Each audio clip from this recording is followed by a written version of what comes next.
Welcome to the Bandano Podcast, where we're calling a spade a spade. Great to be here with you guys today, folks. Close your eyes. Walk with me, talk with me. You're learning how to play basketball. You spend hour after hour perfecting your game, honing your craft. You get recruited to a prestigious school, and you are now a member of the UConn Huskies playing under Gino Auriemma. And Gino Auriemma hammers it in your head. Play defense hard, but play clean. Play defense tough, but don't foul. Then you open your eyes and you find yourself smack dab in the WNBA. And you come to the realization, wait a second. I've been getting taught how to play defense incorrectly this entire time. You mean I've been trying to play clean and everybody else at the top level just plays dirty? I've been taught how to play defense without fouling, but everybody else here at the top level clearly can't play defense unless they're fouling. Oh my goodness. Before we get into that, Rebecca Lobo this past Sunday, Indiana Fever versus Dallas Wings on ESPN. When it comes to announcers speaking out, this might have been the most outspoken announcers have been when it comes to the egregious officiating, but more importantly, the non-calls when Caitlin Clark is getting grabbed, getting held, getting yanked, getting hugged, getting hacked. Rebecca Lobo said, okay, Sunday, July 13th, I'm going to make sure it's my mission that when I start calling this game, I start calling a spade and holding these referees to the fire. Nothing's going to change unless the public conversation ramps up and gets too loud. You think the old guard, you think the old 46,000 fans had enough of a voice? No, they don't got no voice. The new fans need to speak up. The announcers who aren't scared need to speak up. I'm sure a lot of those old announcers are scared. I'm sure they're scared. But the announcers like Rebecca Lobo, Orion Rucco, they need to step up and say, oh, the officiating that's going on here isn't okay. You guys watch this. Quinterly grabbed Caitlin Clark's arm. Like, Caitlin, where you going? Get over here. Oh, that's interesting. Why play defense when we can just grab somebody's arm, right? Interesting. Quinterly putting her hands around Caitlin Clark's waist. Valentine's Day was a few months ago. Sorry. That's a foul. Question, folks, how many of those were called fouls? Of those two plays I just showed you, how many of those were called? Zero? Oh, you guys are on the money today. We are on the money today. Then we get Tiara McCowan landing in Caitlin Clark's landing zone. Caitlin Clark going up for a three. These players just love to close out extra close. Let me just get in her space. Oh, Caitlin Clark fell. Oh, she landed on my foot. Oh, that's not a foul call. Oh, we're not calling that a foul. Oh, okay, interesting. The rules say that that's a foul, but I guess over here we're not calling that a foul. Rebecca Lobo took this as her opportunity to call out all these fouls that have been going on. Ball handler. There's a grab. There's a hold. There's another grab. I mean, all of those on the ball. There's a grab. There's a hold. There's a grab. There's a hold. Handler. There's a grab. There's a hold. There's another grab. I mean, Why bother shuffling your feet? Why bother beating your opponent to the spot? Why bother cutting off angles when we can just grab and hold? When we can just yank on Caitlin Clark. If you beat me off the dribble, oh, well, it doesn't matter. I'm just going to give you a little tug and make up some space real quick. I'm just going to grab you real quick and make up some space. None of those were called fouls, by the way. Every single game Caitlin Clark is allowed to get, and every single game they don't get called. So when are the referees going to do something about it? When is Kathy Engelberg going to take her head out of the sand and do something about it? Because I got news for you.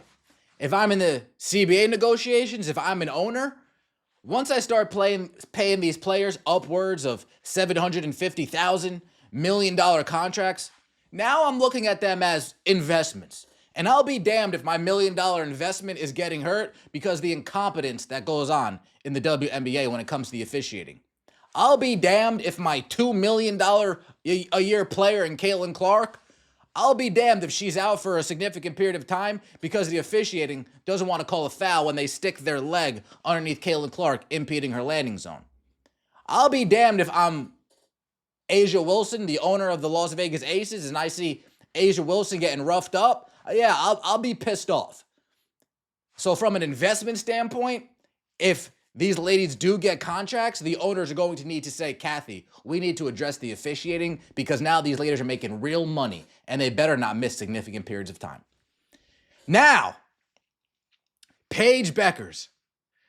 Paige Beckers. This is what they said during the broadcast when it comes to Paige Beckers and her new approach to defense. This isn't a Paige issue. Trust me, this isn't a Paige issue. When talking to Kaylin and Paige, they both remarked just how the freedom of movement is completely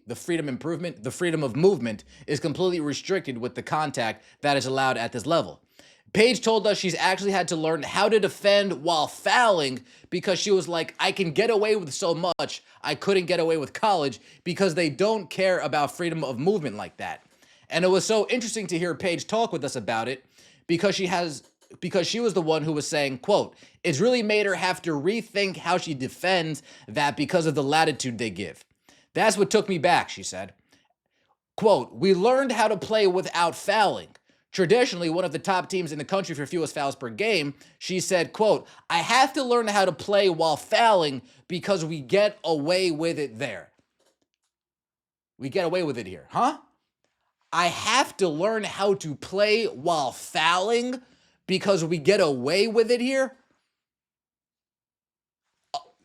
Is that part of the Indiana Fever's issue? Folks, do we got to go to Stephanie White and say, hey, Stephanie, all these other players on all these other teams, they're not playing defense. If you watch the Indiana Fever play, whether it's Caitlin Clark, Erin McDonald, Kelsey Mitchell, Lexi Hull, Sophie Cunningham, when we're on the perimeter, we actually play defense. We shuffle our feet. We try to cut off angles. We try to play passing lanes. We try to get active hands. We don't go up and down the court fouling, holding, yanking Alicia Gray, pulling Paige Beckers, smacking Arike Ongabawale, checking Jackie Young. We don't play dirty defense. We play defense how it's been taught. So do we need to go to Stephanie White? Hey, Stephanie, all these other teams seem to just be foul. Can we join the party? Can we join the fun? Can we stop playing defenses? Oh, no, you want us to play clean? Oh, okay, I guess we'll play clean. But this does seem like a WNBA thing, huh? But the issue, not necessarily the issue, but something that I've noticed, the fouling, the physical play, is because they don't really have the ability to stop a Caitlin Clark off the dribble unless they're fouling her. They don't really have the ability to stop a Kelsey Mitchell off the dribble unless they're fouling her. They don't really have the ability to stop a Skylar Diggins off the dribble unless they're fouling her. They don't have the ability to stop a Kelsey Plum off the dribble unless they just don't have the ability. Dejanay, I'm looking right at you. Marina, shout out Jersey, I'm looking right at you. All you guys got to do is slide your feet. You get beat, you get beat. But there's a difference between hand checking and fouling every single play.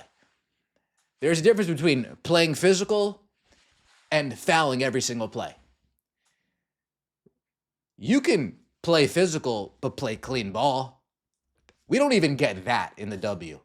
We get dirty ball, foul, every single possession.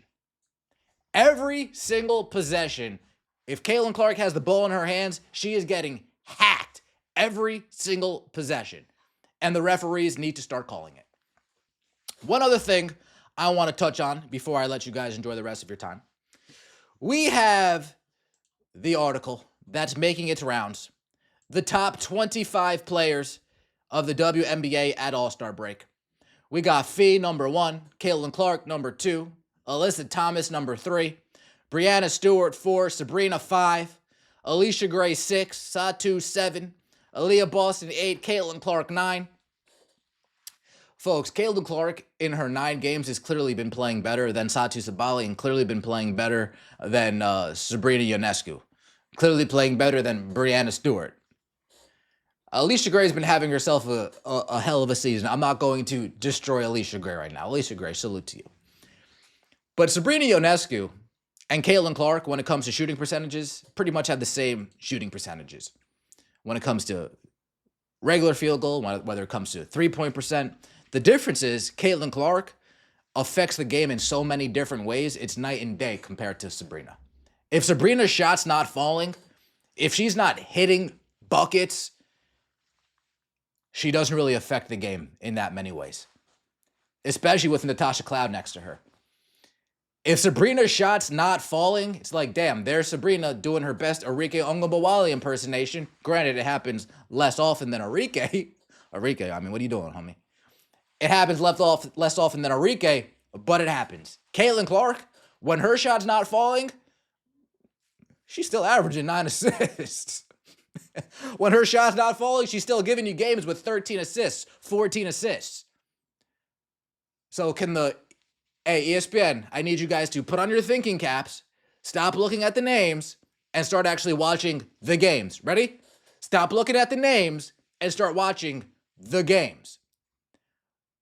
Also, I want to touch on Aaliyah Boston, ranked as the 8th best player when it comes to this ESPN poll. It's very interesting how she's ranked 8th when it comes to the ESPN analysis. Yet when you add in the super stands and the super fans that have media credentials that are allowed to vote on the all-star teams, she's the 9th best forward. What kind of discrepancy is that? So she's the 9th best forward when it comes to all-star voting when we have super stands and fools like Natalie Esquire and whoever covers the Seattle Storm and Chris Williamson and all these other people, the Cheryl Swoops, whoever, all these people that just have things to push. Oh, let's just bring Aaliyah down a few pegs. Bop, bop, bop, bop, bop. Let's say she's worse than Kiki Iriafen. Bop, bop, bop. Let's say she's worse than Gabby Williams. Bop, bop, bop. Let's say she's worse than Aneka Ogu. Bop, bop, bop. And then suddenly here we are. When ESPN does it and we don't have super fans and super stands, now she's top 10 player. Just an observation that I had. Let me know what you think in the comment section below. I appreciate all of the support. Don't forget to like the video if you enjoyed and subscribe to the channel. That would mean so much to me. We'll see you next time, and as always, take it easy.